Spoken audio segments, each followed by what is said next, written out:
Cory Sandhagen a lancé un avertissement brutal à Merab Dvalishvili à seulement quelques jours de l'UFC 320, affirmant sans détour que son adversaire n'a pas la moindre chance de le battre. La fameuse endurance du champion ne l'effraie pas. Il est convaincu qu'il ne s'essoufflera pas et qu'il pourra maintenir un rythme élevé du début à la fin. Beaucoup de fans ont déjà rayé Sandhagen de la liste des prétendants, impressionnés par la série insensée de victoires et les poumons d'acier du Géorgien. Mais Cory est loin d'être un faire-valoir. Et lorsque Dvalishvili déclare ouvertement qu'il veut échanger debout et appelle lui-même cela 90% de kickboxing, Sandhagen voit une véritable opportunité de surprendre le champion. La tension monte encore davantage avec les conseils des entraîneurs de Merab qui lui recommandent de rester fidèle à son style, amener l'adversaire au sol, user de sa lutte et éviter les échanges en striking. Pourtant, le combattant semble peu enclin à suivre ces recommandations, insistant sur le fait que sa technique debout a beaucoup progressé et qu'il est prêt à prendre des risques. De plus, Cory ne croit pas une seconde au récit du plus grand bantamweight de tous les temps et vise directement la ceinture de Merab à l'UFC 320. Cet affrontement s'annonce comme l'un des plus tendus et périlleux de la division. Alors, selon vous, qui sortira vainqueur de ce Common Event?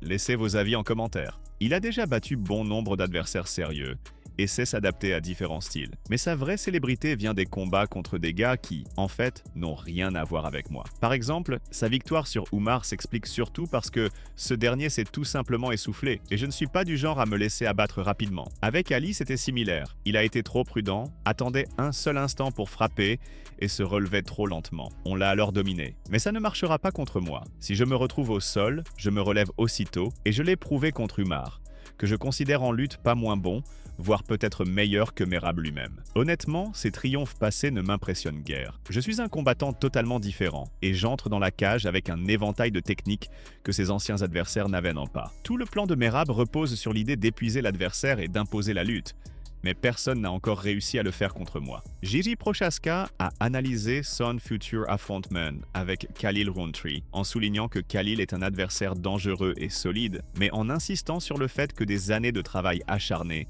l'ont propulsé à un niveau supérieur. Gigi s'est même placé au même rang que des poids lourds légers de premier plan, comme Magomed Ankalaev et Alex Pereira, laissant entendre qu'une victoire dans ce combat ne serait pas simplement une ligne de plus à son palmarès, mais une véritable déclaration et, avec un peu de chance, un billet direct pour un combat de titre. Mais la situation est devenue encore plus intrigante après l'annonce concernant Carlos Ulberg. Tout récemment, il a signé un succès éclatant contre Dominic Reyes et a désormais révélé qu'il sera le combattant de réserve pour le combat principal de l'UFC 320. À l'origine, ce rôle devait revenir à Khalil Rountree ou Gigi, au cas où Alex ou Ankalaev se retireraient.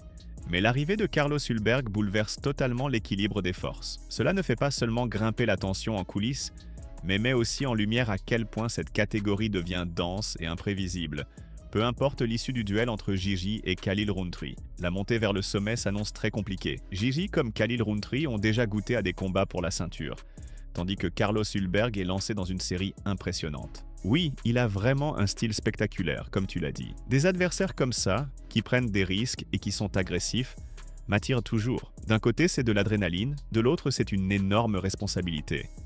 Il faut montrer tout le fruit d'années de travail, tout ce que j'ai en moi. Je suis absolument sûr et je le dis franchement. Je suis à un niveau où je peux battre aussi bien Ankalaev que Pereira. Si je décroche la victoire ce samedi, mes deux potes complètement fous vont-ils encore défoncer la porte de ma chambre? Ce sont les miens, mais la dernière fois, ils n'ont même pas pris la peine de venir boire un verre avec moi. Il ne reste plus que quelques jours avant l'UFC 320, où deux combats de championnat très attendus enflammeront l'octogone. Mais déjà, Merab Dvalishvili a semé l'inquiétude chez les passionnés de MMA. Dans une récente interview accordée à Satanta Sport Georgia, le champion des poids coqs a avoué se sentir très mal, tout en assurant qu'il montera dans la cage quoi qu'il arrive. Évidemment, ces paroles ont fait réagir, puisque son endurance hors norme est toujours considérée comme son arme maîtresse. Si elle venait à être réduite, même légèrement, l'issue du combat pourrait être complètement bouleversée. Mais Merab n'a pas seulement parlé de son état de santé. Il a insisté sur le fait que Cory Sandhagen devra rester extrêmement vigilant en striking. Même avec sa réputation de l'un des meilleurs attaquants de la division,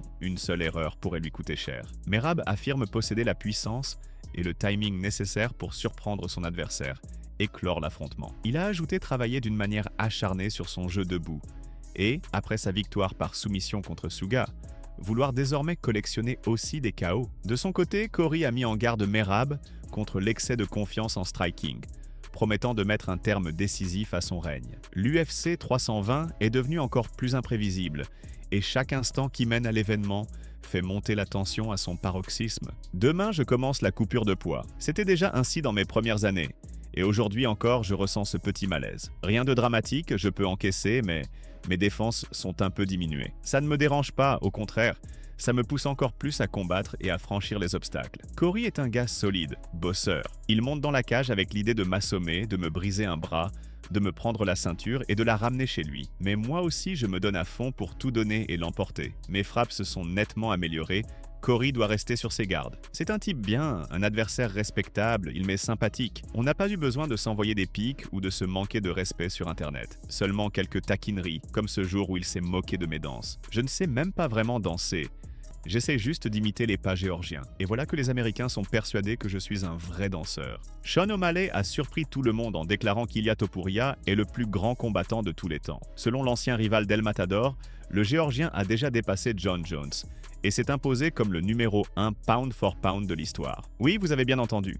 Est-ce que Suga provoque ou cherche simplement à attirer l'attention? Peut-être, mais une telle reconnaissance résonne fort, surtout si l'on se rappelle qu'à une époque, il paraissait inévitable que le Géorgien affronte l'ex-champion des poids coqs, lorsque celui-ci régnait encore sur la catégorie des 135 livres et envisageait de monter en plume. Même après avoir perdu sa ceinture face à Merab Dvalishvili, Sean O'Malley jurait qu'il remonterait la hiérarchie pour décrocher un super combat contre Topuria. Pourtant, malgré leur longue rivalité, Suga multiplie récemment les éloges à l'égard du champion des poids légers, affirmant qu'il est déjà devenu le plus grand combattant de l'histoire, laissant John Jones derrière lui.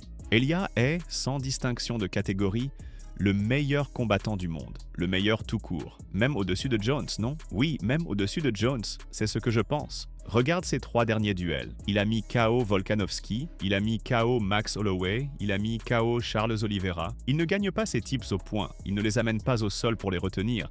Il ne se relève tout simplement pas, il les met KO. Franchement, c'est impressionnant.